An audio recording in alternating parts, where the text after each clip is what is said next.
Good morning सभी दोस्तों को, सभी स्टूडेंटों को। आप लोग उम्मीद करते होंगे बहुत अच्छे होंगे। और कोरोना के इस समय में, कोरोना के बढ़ते प्रकोप के बीच में हम लोग जो है घर पे ही स्टे करें और जो है जितना हो सके बाहर कम निकलने का प्रयास करें और कोरोना से बचे। तो आइए हम लोग जो आप लोग को जो है द ओरिजिन ऑफ साइंस के यूट्यूब चैनल पे आप लोग का बहुत ज़्यादा हार्दिक स्वागत है। आइए हम जो एनसीईआरटी का जो क्लास 12 का एनसीईआरटी का अध्याय 5 पृष्ठ रसायन है, पृष्ठ रसायन का हम अभी स्टडी अध्ययन कर रहे हैं। तो पृष्ठ रसायन में जो है आज क्लास है क्लास 10 में हम बात करेंगे। और क्लास 10 में कल हम स्टार्ट किए थे क्लोराइडी विलयन के गुण। तो क्लोराइडी विलयन के गुण में हम आप लोग को जो है कल जो है क्लोराइडी विलयन के जो है 3 गुण के बारे में आपको बता दिए थे। अनुषंग गुणधर्म क्लोराइडी विलयन का, नंबर 2 था क्लोराइडी विलयन की मतलब विजिबिलिटी रंग कलर के बारे में, और नंबर 3 आपको पढ़ाए थे टिंडल प्रभाव। तो 3 हम पढ़ा चुके हैं, अनुषंग गुणधर्म। उसके बाद जो नंबर 2 पढ़ाए थे आपको कलर रंग, और नंबर 3 पढ़ाए थे टिंडल प्रभाव। अगला जो हम लोग का जो है वह क्लोराइडी विलयन के गुण में ही हम आगे चल रहे हैं। क्लोराइडी विलयन का गुण जो है वह गुण नंबर 4 जो है वह ब्राउनियन गति। तो ब्राउनियन गति क्या है, पहले इस चीज़ को समझते हैं और जानते हैं कि क्या है। कल आप लोग को हम टिंडल प्रभाव बताए थे। तो देखिए, जब अगर रूम में आप अगर रहिएगा तो रूम में जब एक प्रकाश की किरण आएगा तो इसमें कण जो है हवा में आपको छोटा छोटा धूल कण आपको दिखाई देना क्या होगा, चालू होगा। जब हम लोग बचपन थे तो वो छोटा छोटा कण को जो पकड़ना चाहते थे, मगर वो पकड़ाता ही तो वो कण जो है बहुत छोटा होता है। तो देखिए, वो कण तो दिखाई देगा मगर आप पकड़ना चाहिएगा तो पकड़ाएगा नहीं। और कण रुकता भी नहीं है, कण लगातार जो है गति करते रहता है, मतलब निरंतर गति करते रहता है। लाइट अगर चला जाए तो कण दिखाई नहीं देगा, मगर हवा में जो है कण लगातार गति कर रहा है, मतलब धूल कण वगैरह जो है लगातार गति हवा में जो है गति करते रहते हैं। तो जो कणों द्वारा लगातार टेढ़ी मेढ़ी पथों पर जो गति होता है, अगर मानिए कोई कण जो लगातार टेढ़ी मेढ़ी पथों पर क्या करे, गमन करे, इसी को हम कहते हैं ब्राउनियन गति कहते हैं। पानी में कोई चीज़ अगर चला जाए लगातार वह पानी के साथ वह उसी में वह बह रहा है, लगातार गति कर रहा है, तो वो पानी का गति है। पानी के गति के कारण कण का गति हो रहा है, तो इस गति को हम बोलेंगे ब्राउनियन गति। और वो जो गति जो होगा वह टेढ़ी मेढ़ी दिशा में होगा, इधर उधर इधर उधर, मतलब अटक भटक के क्या करेगा, गति करेगा। उसी गति को हम कहेंगे ब्राउनियन गति। जैसे आप ही टेढ़ी साइकिल पे जा रहे हैं और इस तरह धोखादार है, इस इधर जाना उधर जाना, जिसको अभी बोलते हैं हम लहरिया कट। तो लहरिया कट तो नहीं मारना चाहिए, क्योंकि हम लोग को जो है जीवन बहुत अनमोल है, इसको बचा के रहना चाहिए, अपना भी बचाव करना चाहिए, जो सड़क पे अन्य आदमी उसका भी बचाव। तो लहरिया कट जो है वो एक प्रकार का क्या है, ब्राउनियन गति है, मतलब लहरिया कट। तो आप साधारण याद रखिए, अगर कोई बाइक से अगर सड़क पर लहरिया कट मार रहा है, मतलब कौन गति कर रहा है, ब्राउनियन गति कर रहा है। तो आखिर हम जो है क्लोराइडी विलयन में ब्राउनियन गति के बारे में हम अध्ययन कर रहे हैं। तो देखिए, क्लोराइडी कणों द्वारा, क्लोराइड का जो कण है वो लगातार टेढ़ी मेढ़ी गति पथों पर गमन करते, टेढ़ी मेढ़ी गति जो है पथों पर गमन करते, जिसे कौन गति कहते हैं, ब्राउनियन गति कहते। जैसे लहरिया कट एक है, ब्राउनियन गति है। यह गति सर्वप्रथम ब्रिटिश वनस्पति वैज्ञानिक रॉबर्ट ब्राउन ने प्रक्षिप्त की, इसीलिए इसे ब्राउनियन गति कहा गया। देखिए, ब्राउनियन गति को सबसे पहले देखने वाले वैज्ञानिक जो थे वो ब्रिटेन के वनस्पति वैज्ञानिक रॉबर्ट ब्राउन थे, और इसीलिए इस गति का नाम पड़ गया ब्राउनियन गति पड़ गया। अगला है ब्राउनियन गति को परिक्षेपण माध्यम के अणुओं द्वारा कोलॉइडी कणों के असमान टक्कर के द्वारा समझाया जा सकता है। मतलब क्या है इसमें समझिए, कह रहा है ब्राउनियन गति को परिक्षेपण माध्यम के अणुओं, मतलब मानी कि हवा है तो हवा एक क्या परिक्षेपण माध्यम, इसमें भेजे और हवा में जो है मतलब कोई कण आपस में टकरा रहा है तो टकराने के बाद जो है कोई कौन उधर जाएगा, कोई इधर जाएगा, कोई इधर टकराने के बाद उसका जगह फिक्स नहीं रहेगा। इसी को हम कहते हैं कौन गति, कहते हैं ब्राउनियन गति, और इसको आसानी से समझाया जा सकता है। अगला जो है बउआ ब्राउनियन गति में बिलोडन प्रभाव, एक प्रभाव होता है बिलोडन प्रभाव डालती है जो कणों को स्थिर नहीं होने देता है। मतलब देखिएगा हवा में जो धूल कण होगा वह लगातार गति करेगा, वह गति रुकने वाला रहता नहीं। यह प्रकाश चला जाए तो गति जो है स्थिर हो जाएगा मगर वह कण जो है रुकेगा नहीं। तो ये जो होगा एक प्रकार का बिलोडन प्रभाव, और बिलोडन प्रभाव के कारण ही कण जो है लगातार गति करते रहते हैं। अगला जो है हम कोलॉइडी विलयनों का जो है नंबर 5 मतलब गुण हम पढ़ेंगे, और वो 5th गुण जो है कोलॉइडी कणों पर आवेश। आखिर कोलॉइड के कणों पर क्या क्या आवेश होते हैं? तो कोलॉइडी कणों पर हमेशा विद्युतीय आवेश रहता है तथा यह आवेश धनात्मक या ऋणात्मक आवेश हो सकता है। कहने का मतलब है कोलॉइड के जो कण होगा उस कण पर कोई ना कोई आवेश रहेगा, या तो धनात्मक आवेश रहे या तो ऋणात्मक आवेश रहे। कहने का मतलब धनात्मक भी हो सकता है और ऋणात्मक भी हो सकता है। विलयन के सभी कणों पर हमेशा विद्युत आवेश की प्रकृति एक समान होती है। कोई भी अगर विलयन होगा तो उस विलयन पे जो आवेश जो होगा उसकी प्रकृति हमेशा एक समान होगा। इसका मतलब हो गया कि विलयन के कण पे या तो होगा तो सभी पे धनात्मक, या तो होगा तो सभी पे ऋणात्मक। मतलब सभी पे या तो एक समान धनात्मक या एक समान ऋणात्मक होता है, जो कि धनात्मक या ऋणात्मक हो सकती है। मतलब या तो धनात्मक होगा या तो ऋणात्मक होगा। अब देखिए अगला रो है आवेश के आधार पर कोलॉइडी विलयनों को 2 वर्गों में बांटा गया। आवेश के आधार पर जो हम कोलॉइडी विलयनों को 2 वर्गों में हम बांट सकते हैं।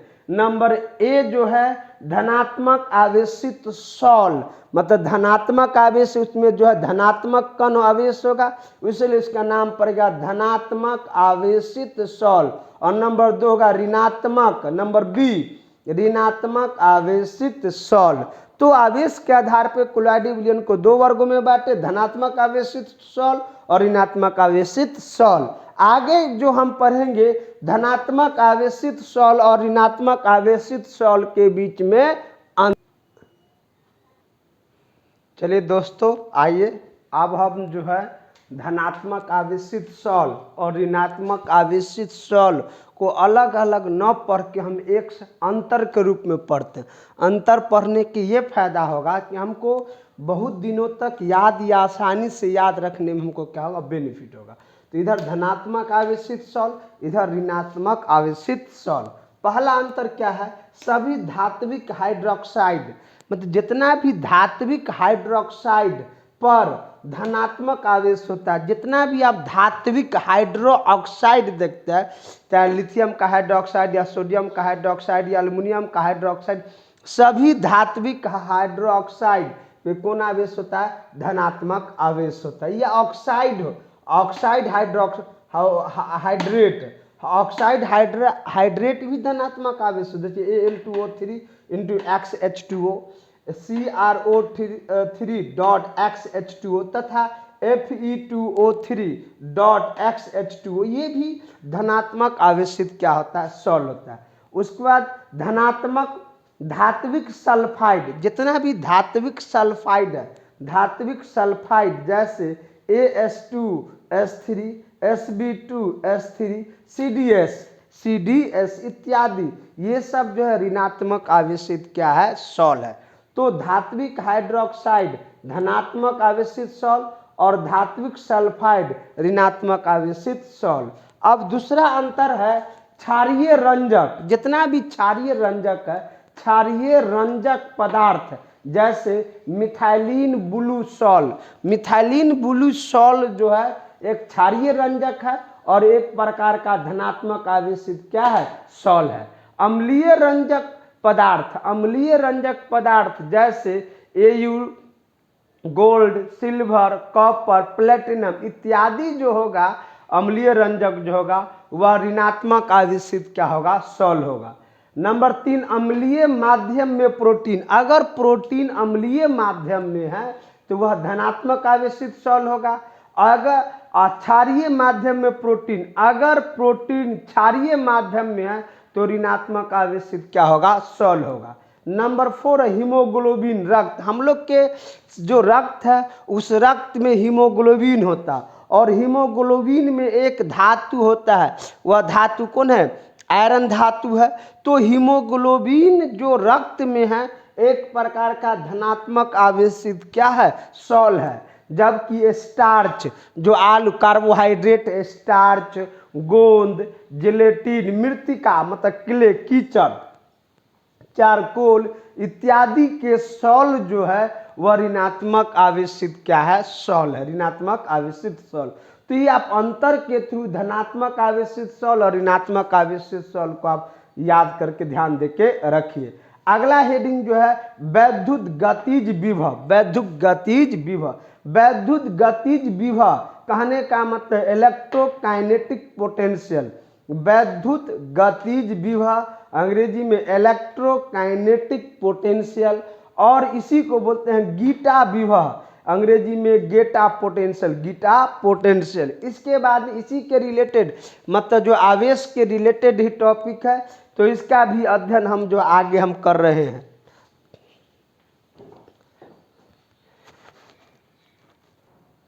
चलिए दोस्तों, आइए आगे हम जो है वैद्युत गतिज विभव या गीटा विभव के बारे में हम पढ़ते हैं। तो कोलॉइडी कणों को चारों ओर विपरीत आवेशों की दो परतों का संयोजन हेल्महोल्ट्ज विद्युतीय दोहरी परत कहलाता है।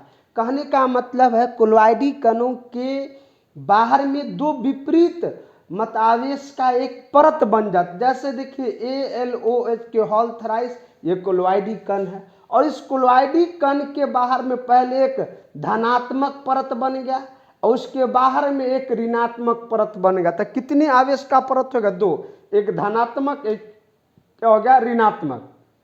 जो प्रथम परत होगा, ये प्रथम परत धनात्मक भी हो सकता है और ऋणात्मक भी हो सकता है, मगर देखिएगा कोलॉइडी कण के जस्ट बगल वाला जो होगा प्रथम परत होगा।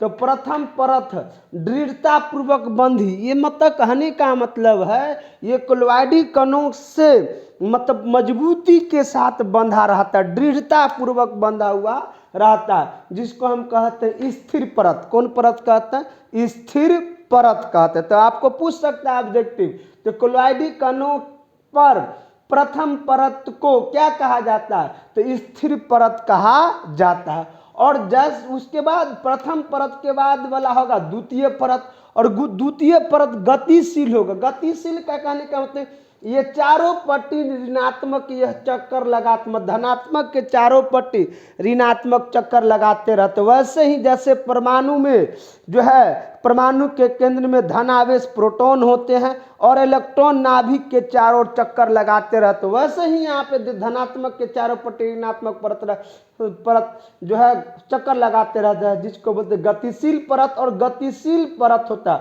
उसी को हम कहते हैं विसरित परत। प्रथम परत को स्थिर परत और दूसरे वाले को हम बोलेंगे विसरित परत, और इसी को हम बोलते हैं विद्युतीय दोहरी परत, विद्युतीय दोहरी परत बोलते हैं। आप देखिए फिजिक्स वाले सर आपको बताए होंगे कि ये धनात्मक, ये क्या है, ऋणात्मक। तो दो विपरीत आवेशों के बीच में क्या होता है बोलने का जरूरत नहीं, आप लोग समझते हैं। एक धनात्मक रहे एक ऋणात्मक रहे तो धीरे धीरे जुड़ने का काम, जुड़ते जुड़ते बहुत आगे तक जाता है। कहाँ तक जाता है इसकी हम बात नहीं करते, मगर दो विपरीतों आवेश के बीच में लगाव होता है, लव होता है, तो क्या होता है, जो विपरीत आवेश धनात्मक एक ऋणात्मक है, तो देखिए विपरीत आवेश वाली स्थिर परत और विसरित परत के मध्य एक विभवांतर उत्पन्न होता है, जिसे वैद्युत गतिज विभव या गीटा विभव कहा जाता है। देखिए जब दो विपरीत आवेश रहेगा तो उसके बीच में जरूर कुछ न कुछ लफड़ा होगा, तो उसी लफड़ा को हम कहेंगे मतलब वैद्युत गतिज विभव या इसी को कहेंगे गीटा विभव कहते हैं। अब देखिए कोलॉइडी कणों पर बराबर और एक जैसे आवेश होते, जो भी कोलॉइडी कण होगा उस कोलॉइडी कण पर बराबर आवेश होगा और एक जैसा आवेश होगा। धनात्मक हुआ तो धनात्मक होगा, ऋणात्मक हुआ तो ऋणात्मक। तो दो समान आवेशों के बीच में क्या होता है, दोस्ती या दुश्मनी। तो दो समान के बीच में होता है दुश्मनी कहने का मतलब होता प्रतिकर्षण होगा, और जब प्रतिकर्षण होगा तो अस्थायी होने नहीं देगा। तो कोलॉइडी कणों पर बराबर और एक जैसे आवेश होते हैं, जो कोलॉइडी विलयन के कणों को पास सहमिलन या पुंजित होने से रोकता है। कणों को आसपास होने में या पुंजित होने के क्या करेगा, रोकेगा। ठीक है, और कोलॉइडी कणों को स्टेबल होने मतलब स्थायी होने नहीं देगा। तो हमने यहाँ पे जो है हमने विद्युतीय दोहरी परत, वैद्युत गतिज विभव या गीटा विभव पढ़ लिया। अगला इसी में जो है आवेश का अधिशोषण। आखिर कोई जो कोलॉइड है किस आवेश, धनात्मक आवेश को ग्रहण करेगा कि ऋणात्मक आवेश को ग्रहण करेगा, इस बात पर निर्भर करता है। तो ये जो है अगले वाले वीडियो में हमें आप लोग को बताएंगे। आज यहीं तक, आगे का जो है ये हेडिंग दबा दें आवेश का अधिशोषण, अगले वीडियो में हम देखते हैं। तब तक आप लोग जो है घर पे सेफ रहे, कोरोना के बचे रहे और जो है अपना पढ़ाई लिखाई चालू रखें। आज यहीं तक, अगले वीडियो में मिलते हैं। इसी प्रकार आप लोग चैनल को डोरिन ऑफ साइंस के यूट्यूब चैनल को लाइक कीजिए, शेयर कीजिए, सब्सक्राइब कीजिए और इसी तरह प्यार जताते रहिए। अगले क्लास में मिलते हैं। जय हिंद।